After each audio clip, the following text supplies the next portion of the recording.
Ibadah tuh goalnya apa sih? Karena banyak orang Kristen suka datengin saya dan mereka berkata begini, saya rajin ibadah, Pastor. Saya sudah berkorban banyak buat gereja, buat Tuhan. Saya sudah memberi banyak.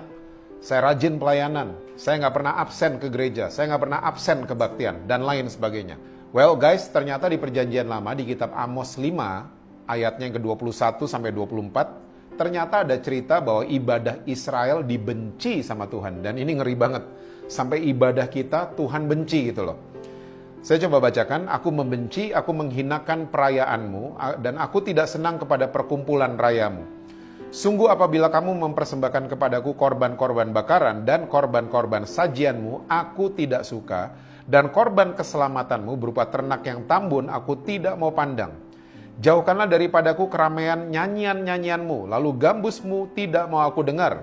Tapi biarlah keadilan bergulung-gulung seperti air dan kebenaran seperti sungai yang selalu mengalir. Guys, ternyata Tuhan kita dari perjanjian lama, dia sudah menyatakan sikap bahwa ibadah yang hanya rutinitas, saya ulang, yang hanya rutinitas itu membuat dia gusar. Akhirnya dia membenci ibadah yang jatuhnya rutinitas. Karena apa? Ayat 24 itu alasannya. Tapi biarlah keadilan bergulung-gulung seperti air dan kebenaran seperti sungai yang selalu mengalir. Jadi ternyata orang-orang Israel walaupun mereka rutin melakukan ibadah yang berupa acara-acara, nyanyian-nyanyian, keramaian-keramaian dan lain sebagainya, tapi ternyata tidak ada kebenaran dan keadilan yang mengalir di sana. Jadi ternyata Tuhan mulai membenci ibadah yang sifatnya rutinitas. Nah, kalau kita berangkat ke perjanjian baru, ternyata di perjanjian baru itu kata ibadah punya 3 pengertian. Saya ambil dari bahasa Yunani, yang pertama adalah latreo, yang kedua adalah treskea, dan yang ketiga adalah eusebia. Ibadah yang sifatnya latreo atau liturgis atau acara-acara, ya, liturgi, ya ada 2 pembukaan, ada mungkin kalau zaman sekarang 3 lagu cepat, 2 lagu pelan, firman Tuhan, persembahan, pengumuman, lalu doa berkat. Ini ternyata cuma ada 5 kali atau 5 ayat dalam perjanjian baru. Salah satunya yang terkenal adalah Roma 12 ayat yang pertama, bahwa kita harus mempersembahkan tubuh kita sebagai ibadah yang sejati. Kata yang muncul adalah latreo, adoring God, ya.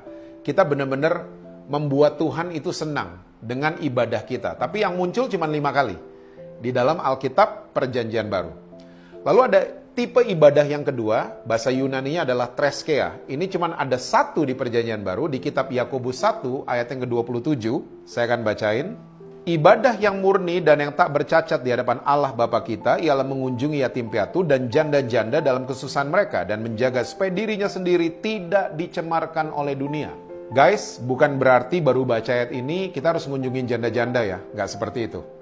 Karena di zaman itu Yakobus kenapa menulis ayat ini? Karena janda-janda dan yatim piatu adalah 2 komunitas yang ditolak oleh masyarakat.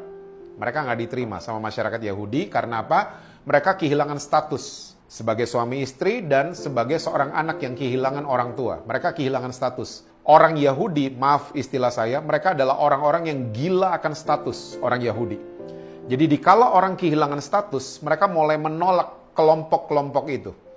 Nah, salah satu yang ditolak oleh orang-orang Yahudi adalah komunitas yatim piatu dan komunitas janda-janda.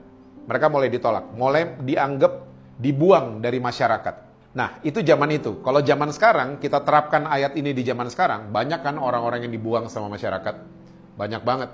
Ya orang yang narkoba, orang yang kena HIV, LGBT mungkin, dan lain sebagainya. Mereka mulai dibuang sama masyarakat. Mulai dibuang sama keluarga mereka. Dicoret mungkin dari kartu keluarga. Tapi ingat baik-baik guys, bahwa ibadah yang murni dan tak bercacat di hadapan Allah Bapa kita di surga ialah kalau kita mengunjungi orang-orang yang tertolak. Tapi ingat, Yakobus menambahkan, kita harus jaga diri kita supaya kita tidak dicemarkan oleh dunia. Jaga diri juga. Ya, nah ini adalah ibadah yang sifatnya sosial. Dan semua kelompok punya ibadah seperti ini. Ibadah yang mengunjungi orang-orang yang ditolak, dan kita melakukan aksi sosial. Nah, ada satu lagi kata ibadah yang muncul di perjanjian baru. Saya mau bacain juga buat teman-teman. 1 Timotius 3 ayat yang ke-16. Ingat tadi latreo, treskea, dan ini yang ketiga, eusebia, diambil dari bahasa Yunani. 1 Timotius 3 ayat 16. Dan sesungguhnya agunglah rahasia ibadah kita. Dia yang telah menyatakan dirinya dalam rupa manusia, dibenarkan dalam roh, yang menampakkan dirinya kepada malaikat-malaikat, diberitakan di antara bangsa-bangsa yang tidak mengenal Allah, yang dipercaya di dalam dunia, diangkat dalam kemuliaan. Nah, ternyata kata ibadah yang muncul di ayat ini adalah eusebia, bahasa Yunaninya.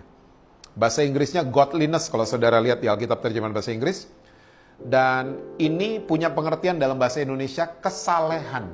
Dan ternyata kalau kita pelajari dari terjemahan lain adalah keserupaan dengan Kristus. Nah, ternyata ini adalah ibadah level paling tinggi.